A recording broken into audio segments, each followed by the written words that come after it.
Like, share, subscribe and press the bell icon for Unchi Awaz India.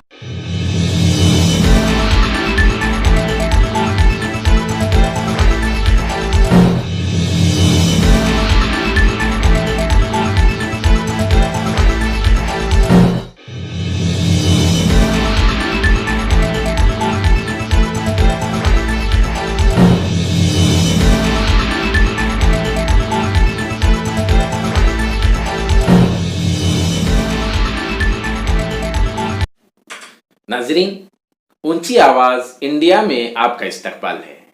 मैं हूं आपका मेजबान इब्राहिम नफीस।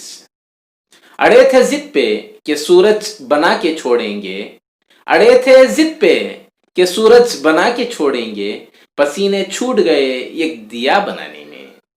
1925 की बात है कि नागपुर में 5 अफराद ये मंसूबा तैयार करते हैं कि हमें 100 साल में इस मुल्क को हिंदू राष्ट्र में तब्दील करना है, और इस सिलसिले में जो सबसे बड़ी रुकावट रहेगी वो है मुसलमान।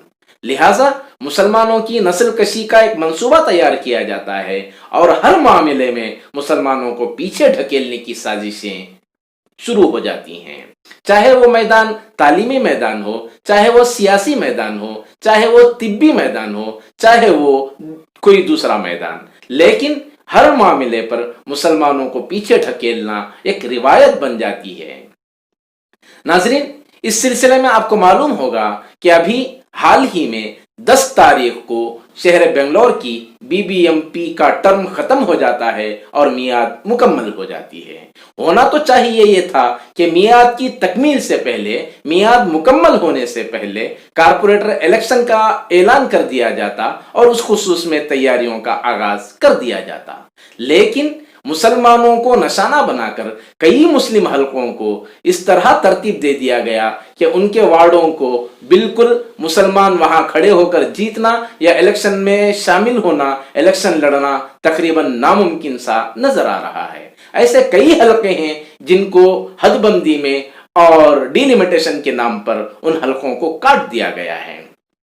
ये साजिशें अब की नहीं है, बल्कि 1925 में जो तहरीक उठी थी राष्ट्रीय स्वयं सेवक संघ के नाम पर, उस तहरीक का हिस्सा है। चलिए जानते हैं इस सिलसिले में शहर बेंगलोर के बीबीएमपी के अपोजिशन लीडर मोहतरम अब्दुल वाजिद से कि इस सिलसिले में कारपोरेटर्स के इकदाम क्या हुए हैं और मौजूदा तैयारियां क्या हैं। जानिए इस स्पेशल रिपोर्ट में। सितंबर 10 को बृहद बेंगलुरु महानगर पालिका का टर्म खत्म हुआ। अभी टर्म खत्म होने के बाद गवर्नमेंट को इलेक्शन करवाना था, यानी कि यूजुअली टर्म होने के 2-3 महीने पहले ही नोटिफिकेशन होता है, रिजर्वेशन होता है और इलेक्शन होता है, आप सब जानते हैं। लेकिन कोरोना की वजह से थोड़ा इलेक्शन पोस्टपोन हुआ, लेकिन अभी सेंट्रल इलेक्शन कमीशन खुद इलेक्शन करवाना चाहता है, अपने आप एसओपी रिलीज किया है। इस हिसाब से इलेक्शन कमीशन कर्नाटक की गवर्नमेंट से अब कब नोटिफिकेशन करेंगे, कब इलेक्शन करेंगे करके एक पीएल डाली थी और मार्च में उसकी सुनाई हुई, डिलिमिटेशन करवाया गया। उसके बाद रिजर्वेशन करना था, 28 तारीख को उसका डेट था, 25 तारीख से पूरे भारत में बंद हुआ, उस वजह से वो हियरिंग नहीं हुई थी। अभी कल इलेक्शन कमीशन की हियरिंग थी। अब हाल ही में आप जानते हैं, इससे पहले गवर्नमेंट एक ड्राफ्ट रिजर्वेशन भी रिलीज की है और कल जो चीफ जस्टिस गवर्नमेंट से पूछा कि ये ड्राफ्ट रिजर्वेशन आप फाइनल कब करेंगे, तब जाकर गवर्नमेंट का वकील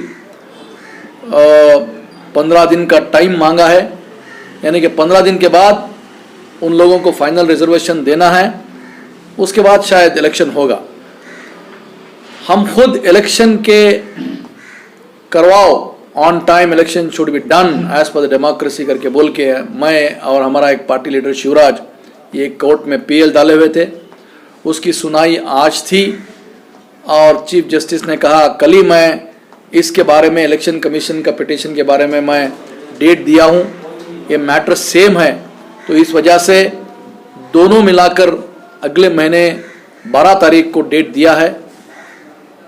जुडिशरी पर पूरा भरोसा है इंशाअल्लाह। मैं समझता हूँ जुडिशरी ऑर्डर करेगा कि जल्द से जल्द इलेक्शन हो। कानूनी ये जो दाव पेच हो रहे हैं, क्या कहीं ना कहीं मुस्लिम कारपोरेटर्स को टारगेट करके इस तरह की कुछ कार्रवाइयाँ हो रही हैं, ऐसा लगता है आपको? हाँ, रिजर्वेशन से तो साफ लगता है।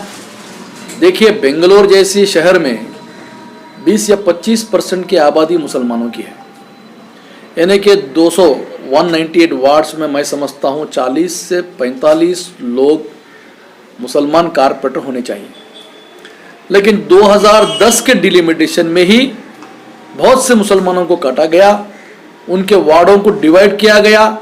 कहीं ज़्यादा से मुसलमान बना के एक वार्ड किया, और जहाँ पे दूसरी जगह से डिवाइड करके शायद 20 वार्ड में जीत सकते थे मुसलमान, फिर भी एक 16 मुसलमान जीते थे। अभी हाल ही में जो रिजर्वेशन किया गया है, इसमें भी जहाँ जहाँ पे मुसलमान कॉरपोरेटर्स रहे हैं वहाँ पर रिजर्वेशन किया गया है। कहीं एससी लेडी किया गया है, कहीं बीसीएम बी किया गया है। अलबत्ता वो कास्ट के लोग वहाँ पे आते नहीं हैं। और जेंट्स जो 9 मुसलमान थे, अभी इस रिजर्वेशन के हिसाब से मैं समझता हूँ 1-2 मुसलमान आएंगे। तो कहीं ना कहीं अक़लियतों को टारगेट किया गया है। मैं समझता हूँ ये आरएसएस का एजेंडा है।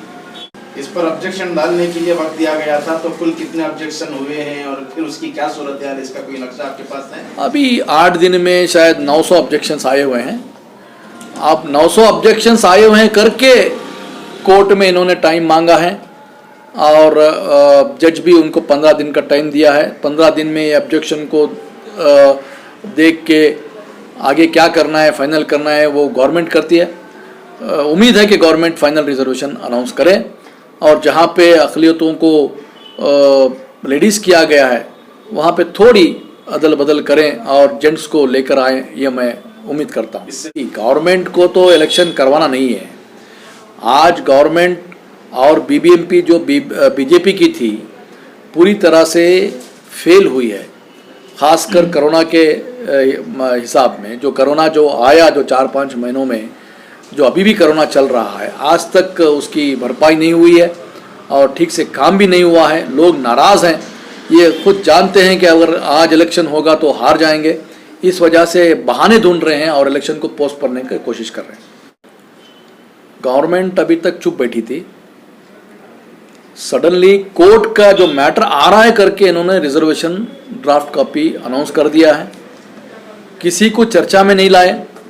मैं समझता हूँ आरएसएस के लोग, उनके जो बीजेपी की एमएलएस के साथ बैठकर ये लिस्ट बनाई गई है। मैं समझता हूँ हमारे मुसलमान लीडरों से कुछ उसके बारे में कुछ डिस्कशन हुआ नहीं है, और होने के बाद भी कोई भी कारपोरेटर्स हम बात कर रहे हैं, लेकिन कोई कौम के लीडर्स इसके बारे में कुछ मीटिंग नहीं बुलाई। मैं समझता हूँ बुलाना चाहिए था और उसके बारे में कुछ चर्चा होनी चाहिए थी, और आगे चलकर क्या हम इसका स्टैंड लेंगे इसको करना चाहिए। हमारे सीनियर लीडर्स जितने भी हैं उनसे मैं हाजिराना गुजारिश करूँगा कि आप मीटिंग बुलाएं और उसके ऊपर तबादला ख्याल करें।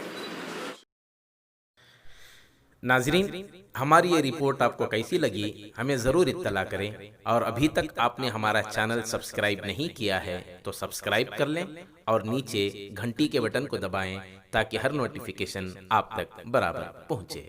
शुक्रिया।